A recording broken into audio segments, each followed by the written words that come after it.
সময় এক ভদ্র মহিলা উনি মোবাইলে কথা বলতে বলতে আসছিল, এসে আমার গাড়ির লুকিং গ্লাসের সাথে ধাক্কা লাগছিল। লাগার পরবর্তীতে ওনার ফার্স্ট রিয়াক্ট ছিল এই বাসটাকে উল্টা গেলে কেন। পুলিশের সময় তখন ফ্যাসিলিটির সময় পুলিশের প্রতি মানুষের একটা বৈরী একটা মনোভাব ছিল প্রকাশ ওই দিন উনি করলো। এখন আমি যখন গালি দিছে তখন আমি সরি বলে তখন চলে আসার চেষ্টা করি, যে যখন আমি উল্টা গেছি আমি তো অপরাধ করেছি। এখন আমি উল্টা যাওয়ার পরবর্তীতেও ধাক্কাটা লাগছে। আমি যখন চলে আসতে চাচ্ছি তখন উনি আমার পোশাক ধরা অবস্থায় আমাকে টেনে ফেলে দিত। ঘটনাস্থলে আমি পড়ে নিজেকে খুব অসহায় মনে করে পরে আমি নিজে উঠে চলে গেছি।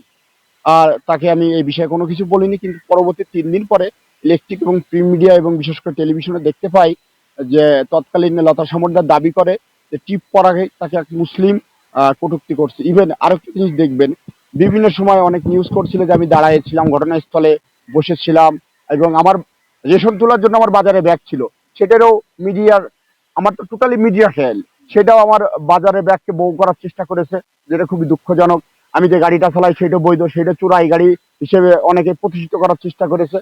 তা আসলে সেদিনের বিষয় আমার প্রতি বিগত ফ্যাসিস্টের আমলে সম্পূর্ণ বৈষম্য সৃষ্টি করা হয়েছে এবং দাড়ি টুপি থাকার কারণে যেন আমি বিশেষভাবে নিগৃহীত নির্যাতনের শিকার। এবং তৎকালীন ওই বিগত সরকারের আমল থেকেই আমি দাড়ি টুপি রাখলেই যে একজন নামাজ পড়তে পারে, আল্লাহর ভয় দাড়ি রাখতে পারে, নবীর সুন্নাত, সে যে নামাজ কালাম পড়লে দাড়ি টুপি রাখলে যে তাকে যে জঙ্গি জামাত শিবির ট্যাগ দিতে হবে, এর আমি তখন থেকে আমি প্রতিবাদ করতেছি। বাংলাদেশের প্রথম আমি এর প্রতিবাদী। এবং আপনারা জানেন বিগত সরকারের আমলে তারেক জিয়ার বক্তব্য প্রচারে নিষেধাজ্ঞা ছিল, আল্লামা দেলোয়ার হোসেন সাঈদীর প্রচারেও কোনো ওয়াজ বা কোনো কিছু প্রচারেও নিষেধাজ্ঞা ছিল।